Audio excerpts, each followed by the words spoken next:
The brain often upgrades vivid, memorable danger and downplays slow, familiar risk. That is why a rare dramatic threat can feel more urgent than a common danger we meet every day. Think about how risk usually enters the mind. It does not arrive as a clean number. It arrives as a feeling. A plane crash, a shark attack, a violent headline, a sudden technological failure. These are easy to picture. They have a beginning, a moment of impact, and a story. Because the mind can replay them, they feel close. Everyday risks are different. A short drive while tired, a skipped safety check, a small debt that keeps growing, a habit that quietly damages health over years. These dangers are often more ordinary, more gradual, and less cinematic. They do not announce themselves as a single event, so they are easier to file under normal life. The obvious explanation is that people are simply bad at understanding probability. There is some truth in that. Most of us are not naturally fluent in small percentages, base rates, or long-term exposure. But the deeper issue is not just poor maths, it is attention. Attention is limited.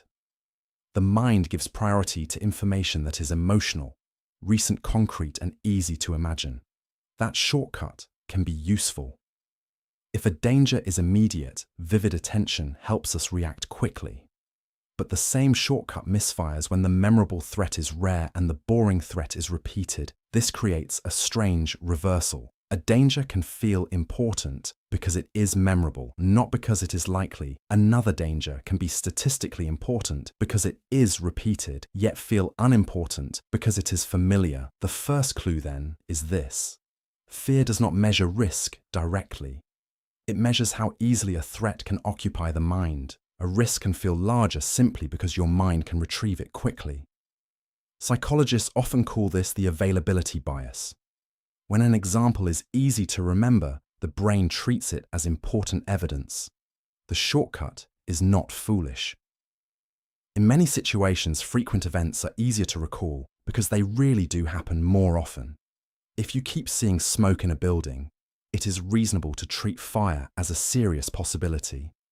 The problem begins when memory is filled by intensity instead of frequency.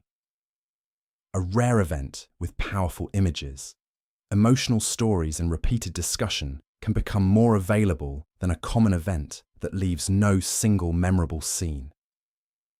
The mind then asks the wrong question. Instead of asking, "How often does this happen?" it quietly asks, "How easily can I imagine this happening?" A second mechanism makes the distortion stronger: probability neglect.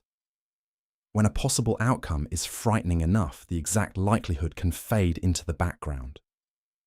A tiny risk and a moderate risk may both feel like danger because emotion compresses the scale. This is especially true when the harm feels catastrophic, unfamiliar, or outside personal control. That is why people may overreact to some low probability threats while accepting higher probability ones that feel voluntary or routine. Driving can feel safer than flying, partly because the driver feels involved. A new technology can feel riskier than an old habit, partly because unfamiliarity creates uncertainty. These feelings are not random. They come from a mind trying to protect itself with limited information. But useful shortcuts become costly when they guide policy spending or personal choices without correction. Resources can move toward the fear that is loudest, rather than the risk that causes the most harm. Meanwhile, quiet risks compound, because they never trigger the same emotional alarm. The mechanism is not that fear is useless, it is that fear needs calibration. Memory tells us what feels present. Probability tells us what deserves proportion. The most dangerous risks are not always the ones that feel dramatic. Sometimes they are the ones that become background noise. This pattern appears far beyond personal safety. In organizations, a dramatic failure can trigger urgent meetings, new rules, and public promises. but a slow drift in quality, a tired workforce, or a small process. Shortcut may be ignored because nothing catastrophic happened yesterday. Familiarity becomes a sedative. Each uneventful repetition teaches the system that the risk is probably acceptable. The same pattern shapes public attention. Sudden events gather emotion because they have a clear moment. Slow problems are harder to hold in the mind because they are spread across time, places, and people. The harm may be larger, but it arrives without a single scene that memory can grip. This does not mean every fear is exaggerated or that familiar risks are always more serious. Some vivid threats are genuinely important. Some rare events deserve preparation because their consequences would be severe. The mistake is not feeling fear.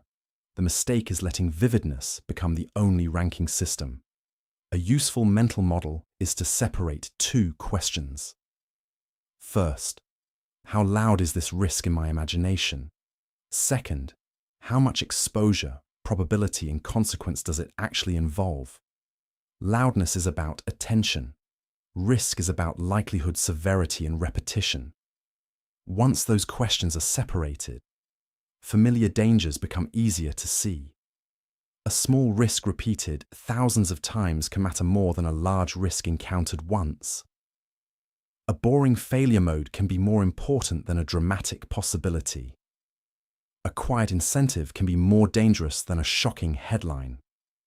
The deeper lesson is that the mind is not a risk calculator. It is a story-sensitive attention system. It evolved to react to what feels near concrete and emotionally charged, that can save us in immediate danger. But in modern life, many of the most important risks are slow, abstract, and ordinary. So the question is not, what am I most afraid of? A better question is, what risk has become too familiar to feel risky?